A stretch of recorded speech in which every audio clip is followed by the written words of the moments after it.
कराची क़य्यूमाबाद की भटकती हुई चुड़ैल। रात की हौलनाक कहानी। कराची की रातें हमेशा से शोर, रोशनी और बेचैनी से भरी रही हैं, मगर कुछ रास्ते ऐसे भी हैं जहां सन्नाटा चीखों से ज़्यादा भारी महसूस होता है।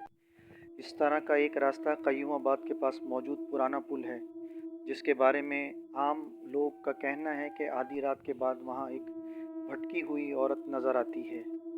ये कहानी हमज़ा की है, जो डिफेंस में एक रेस्टोरेंट में नाइट शिफ्ट करता था। रोज़ाना की तरह एक रात 3 बजे के करीब वो अपनी मोटरसाइकिल पर घर वापस जा रहा था। गैर मामूली तौर पर खामोशी थी। सड़क पर कोई गाड़ी, न कोई आवाज़। जब वो पुराने पुल के करीब पहुंचा तो उसे दूर से एक सफ़ेद कपड़ों में लिपटी हुई औरत नज़र आई। वो सड़क के दरमियान खड़ी थी और उसका चेहरा झुका हुआ था। हमज़ा की रफ्तार खुद ब खुद कम हो गई।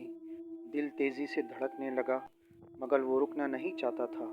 जैसे ही वो औरत के करीब पहुंचा, इसने देखा कि वो इंतहाई आहिस्ता आहिस्ता अपना ऊपर सर उठा रही। हमज़ा के हाथ कांप गए। औरत का चेहरा वाज़ेह होते ही इसकी सांस रुक गई। उस औरत की आंखें बिल्कुल स्याह थीं। हमज़ा दिल पर पत्थर रखकर तेज़ी से मोटरसाइकिल गुजारने वाला ही था कि औरत ने एक अजीब घुटन भरी आवाज़ में कहा, रुक जाओ, मुझे घर छोड़ दो। हमज़ा के हाथ से एक लम्हे को हैंडल छूटने वाला था। इसने पूरी जान लगाकर रफ्तार बढ़ाई और पुल पार करके तेज़ी से दूर निकल गया।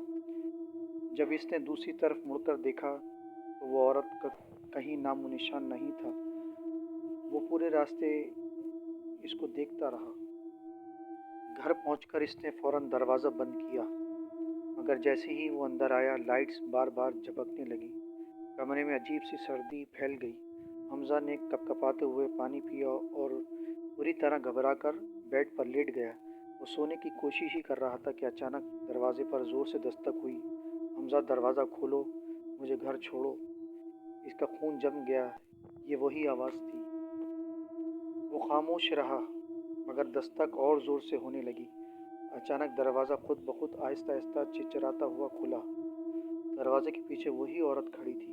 सफ़ेद लिबास, सियाह आंखें और दर्दनाक मुस्कुराहट। मैंने कहा था ना, तुम रुकोगे। हमज़ा ने चीखने की कोशिश की, मगर इसकी आवाज़ ना निकली। औरत धीरे धीरे आगे बढ़ी। इसके कदम ज़मीन को न छोड़ते थे। हमज़ा ने खुद को पीछे हटाना चाहा, मगर वो दीवार से जा टकराया। औरत इसके बिल्कुल सामने आके रुक गई और बोली, मेरा घर इस पुल के नीचे है, जहाँ मुझे मारकर फेंका गया था। इसके बाद कमरे में अंधेरा छा गया। अगली सुबह हमज़ा का ख़ानदान परेशान था, क्योंकि वो अपने कमरे में बेहोश पड़ा मिला। इसने होश में आकर सब बताया, मगर पुलिस जब पुल के पास गई तो वहाँ कुछ न मिला। आज भी लोग कहते हैं कि वो औरत रात ही इस पुल पर खड़ी रहती है, किसी ऐसे शख्स की तलाश में जो इसे घर छोड़ दे।